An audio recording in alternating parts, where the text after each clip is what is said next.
Khedbrahma police station વિસ્તારમાં 9 દિવસના બાળકની તસ્કરીનો ગુનામાં 5 આરોપીઓ વિરુદ્ધ કાયદેસરની કાર્યવાહી કરતી AHTU ટીમ, નાયબ પોલીસ મહાનિરીક્ષક વિરેન્દ્રસિંહ યાદવ સાહેબ ગાંધીનગર વિભાગ ગાંધીનગર તથા પોલીસ અધિક્ષક પાર્થરાજસિંહ ગોયલ સાહેબ સાબરકાંઠા સાહેબના ગુમ થયેલ બાળકોને શોધવા તથા બાળ તસ્કરી અટકાવવા માટે સૂચના આપેલ, જે અનુસંધાને police inspector HJ Patel AHTU Himmatnagar તથા assistant head constable Vikramsinh Mangalsinh, assistant head constable Ashokbhai રણછોડભાઈ,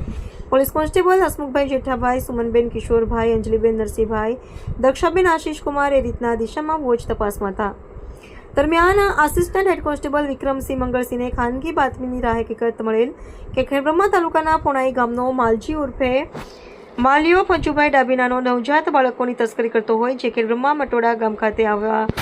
હોય, જેને શરીર સફેદ કલરનો શર્ટ તથા કાળા કલરનું પેન્ટ પહેરેલ હોય, જે ચોક્કસ બાતમી માહિતીના આધારે તપાસમાં હતા. તે દરમિયાન બાતમી હકીકતવાળો ઇસમ આવતા જેને કોડન કરી પકડી પાડી તપાસને વિશ્વાસમાં લઈ યુક્તિ પ્રયુક્તિથી બાળકોની વેચાણ બાબતે પૂછતા પોતે કબૂલ કરેલ કે આજથી 15 દિવસ પહેલા મેડી ગામના પરિવારનું તાજું જન્મેલ બાળક અમદાવાદના ઇસમને ₹2 લાખમાં વેચેલ તેની કબૂલાત કરતા તે દિશામાં પ્રાથમિક તપાસ કરતા હકીકત સાચી જણાતા સદર ઇસમને સાથે રાખીને વધુ તપાસ કરી ખેડબ્રહ્મા પોલીસ સ્ટેશનના વિવિધ કલમો હેઠળ ગુનો નોંધવામાં આવ્યો હતો અને વિવિધ કલમો હેઠળ આરોપીને પકડી કાયદેસરની કાર્યવાહી કરવામાં આવી હતી. બાળ તસ્કરીનો ભેદ ઉકેલવામાં AHTU હિંમતનગર સાબરકાંઠાના ટીમને સફળતા મળી છે. એન્ટી ટ્રાફિકિંગ યુનિટ માનવ તસ્કરી વિરોધી એકમ અટક કરેલ આરોપીઓના નામ માલજી ઉર્ફે માલિયો પજુભાઈ ડાભી, સુવન ઉર્ફે સોમ નાનજીભાઈ ડાભી, દેવજી ઉર્ફે દેવાભાઈ ગલાભાઈ પારઘી,